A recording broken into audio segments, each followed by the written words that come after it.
How's it going, crewmates? It's KRF, and welcome to another episode of Sins in Video Games, the series where we use the Bible to determine whether or not something can be considered a sin in a video game.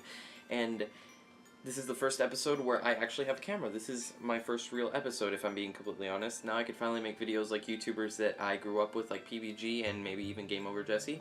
If you couldn't tell already, the theme of this episode is The Legend of Zelda. This time we're going to do the next 3 games that come after the first Zelda. And another thing I want to say is I'm sorry that there's a lot of shadows. I didn't install the lighting. And another thing that I wanted to address is it's been 4 months since the last Sins in Video Games episode, and the reason for that is school, and also because I procrastinate a lot. Right now I have four episodes that are on to be determined, and that's basically my hiatus excuse. And now it's onto the video.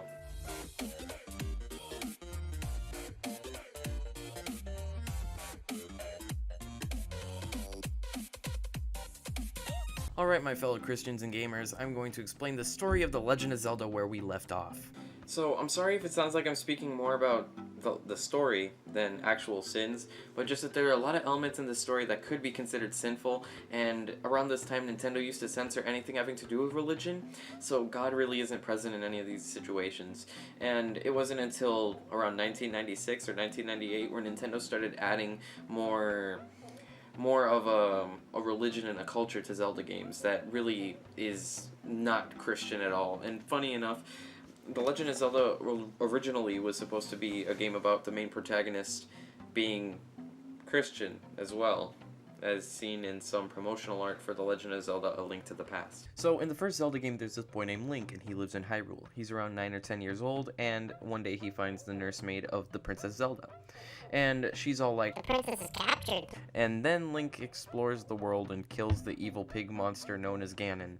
Fast forward 6 or 7 years in the future, and we have the story of Zelda 2.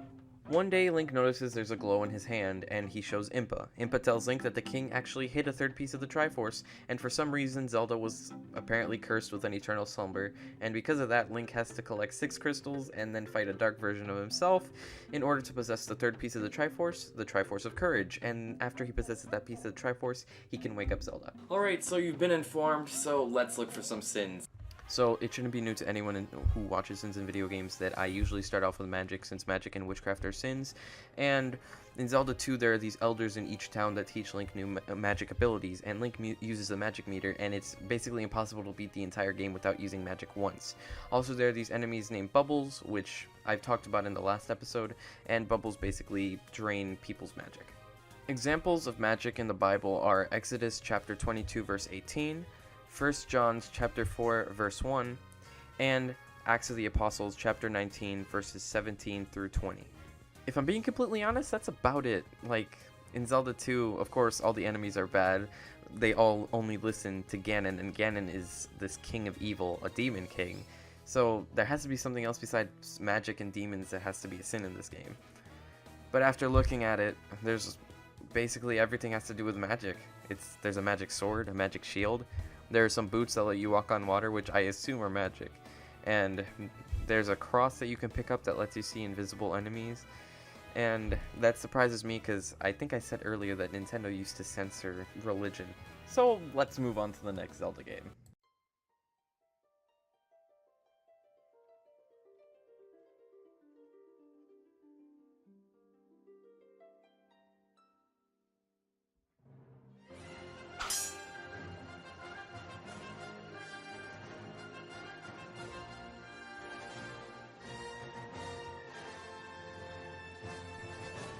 So this game is one I grew up with and I already have some knowledge on. A Link to the Past takes place a couple hundred centuries before Zelda 1 and Zelda 2, and it is a completely different Link, and the reason for that is because reincarnation. Basically, we just have that out of nowhere, and there's no real reasoning for it right now. Apparently, the Triforce was kept secret from the citizens of Hyrule and the other races that lived in Hyrule. The only people who knew about it were the royal family. The people of Hyrule all became greedy, and they started fighting over the Triforce. They even started wars over it. Then a man known as Ganondorf found the Triforce and he touched it, and the Triforce was connected to a place called the Sacred Realm, and because Ganondorf had a bad heart, he touched the Triforce. The Sacred Realm became a very evil place that reflected his heart and the hearts of other people. Then Ganondorf was sealed away by 7 sages, and now Ganondorf's trying to kidnap the 7 sages' great-great-granddaughters, and now Link has to save the great-granddaughters and also Zelda.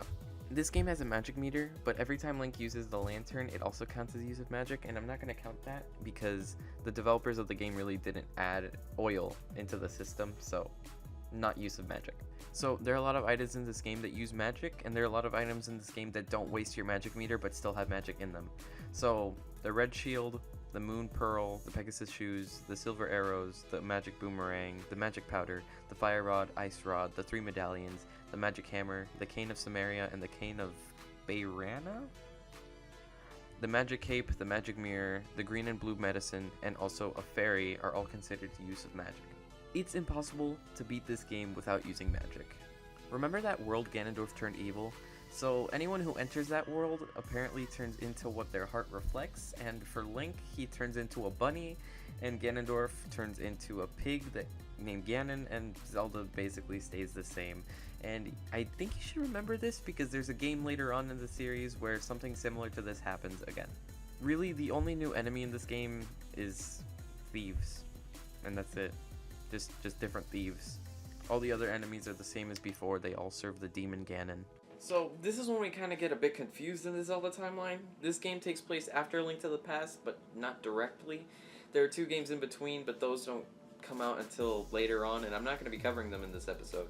So basically, Link defeats Ganon, Link wants to get more training, Link travels overseas, he gets hit by a bolt of lightning, and then crash lands on an island.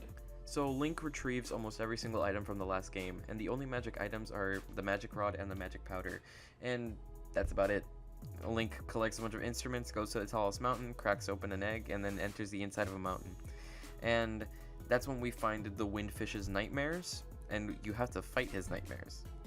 The Bible tells us that God didn't make us with spirits of fear, but of love and self-control. So, you know, like I said before, God isn't present in any of these situations. There are a lot of people in these games who are having nightmares because God is not present in their life. And by the end of the game, you find out the whole thing was the Windfish's dream, and you were just inside the Windfish's dream, and that's really it. There were no demons, and if we're being completely honest, there was really no use of magic since it was just a dream. So really, in the end, the only sins that we found throughout all 3 of these games were Demon Kings, Demon Realms, Magic, Greed, Death, and Nightmares. And pretty much that's it. Remember to like, comment, and subscribe, and the next episode will be on the 3D Zelda games, Ocarina of Time and Majora's Mask. What was I gonna say?